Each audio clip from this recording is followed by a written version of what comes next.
Hey guys, it's me, Mike. I had a couple videos back, asking about how do they know what cars to use and car service rules.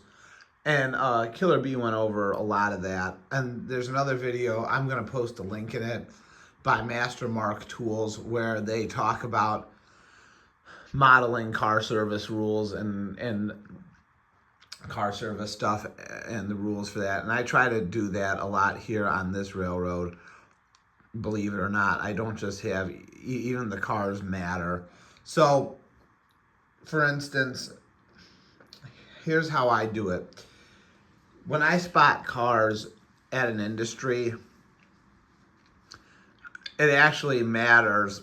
First of all, right now on the railroad, it's Tuesday. It's second shift Tuesday. So the first shift starts at the first shift starts at midnight. We start delivering cars to customers as they come in to the yard. I'm working on how it's going to work. Basically, the yard is an end-of-line terminal. Freight comes from us and goes to us, but we don't have anything going through us. Comes to us. In trucking, we call it end-of-line terminal. The railroad calls it interchange, but it's the same thing. We don't really have road trains that originate out of our yard. We just have road trains that pick up freight and drop off freight at our yard. And then we may have a transfer come down from the bigger yard in Cleveland to grab, a string of individual cars going all over the place. Kind of depends. If we have a block of cars going somewhere and there's a road train that's passing by, dispatch will stop that road train, we'll tack on some cars to it, and then it'll go on its way. And then if that's not the case, or maybe there's a road train that's going to depart out of Cleveland Yard for, say, Chicago, and we have a few cars in Chicago, we'll transfer the cars to Cleveland and they'll hook it onto that train and go to Chicago. That's how it happens here. I am working on getting the main line going, and all that. I have to figure out a yard design that I'm happy with. I'm not quite there just yet. But as far as car service rules go, here's how we do it. The Conrail cars are assigned, these Conrail cars are assigned to Mega Pizza and the Calico's Creamery. And by and large, they stay within the system. Some of them do go to Baltimore, but they're backhauled at Calico's and Mega and way billed back to us. So when they come to Calico's warehouse loaded, they get unloaded and then they're reloaded there in the door and are sent back to the factory. So they're way billed back. So it's not, so Chessie system can't pick those refrigerator cars up, take them to their yard, put them on an empty track, a track with empty cars, and then say, oh, we got a load of frozen foods at a plant somewhere, let's spot that Conrail car. You know what I mean? Now, and use it. So generally, Master Mark Tools had a really good video about this. The guy said the way it works is like this. If you have a load that's originating on your railroad and terminating on your railroad, then, like right here, this boxcar is going to Chicago. It originates here on Conrail and it's going to terminate on Conrail. So we use a Conrail car. That way we don't have to pay per diem, and we don't have to pay per diem or car hire or any of that. That's how the car department decides what cars to use. Same with some of this auto plant stuff. Over here, these two Wisconsin Centrals at Mega Pizza are full of cheese products, stuff to manufacture cheese. because cheese comes from Wisconsin. So what we're going to do is empty those cars. When they're empty, we're going to look for a load that's going on, through, or near, is what you have to know about car service rules. So when you select a car to spot at an industry, look at where's the load going.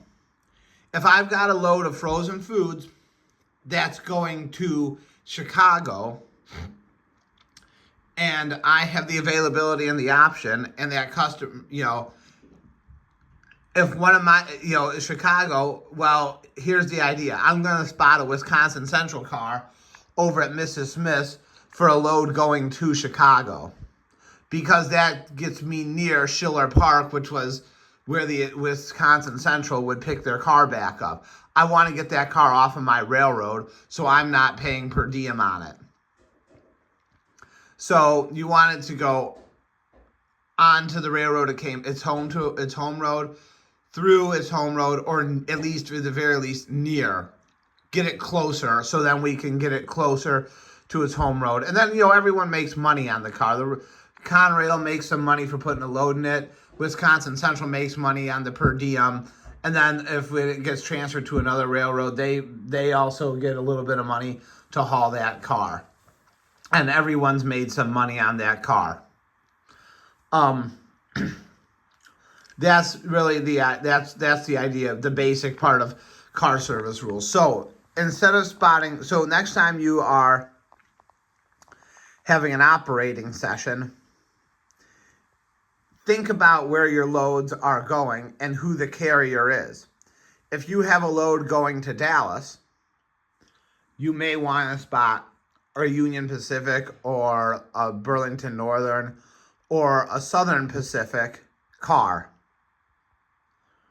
If you have a load going from Cleveland to Pittsburgh and you're modeling Conrail, you would probably want to use a Conrail car. If you have a load going to Seattle and you have a Burlington Northern car available, you'd want to use that car for that load. So it does very much matter who the carrier is. Now, where I'm a little unsure of is, I don't know how all this works with Railbox and Gonex and all those X cars like that are owned by the railroads but not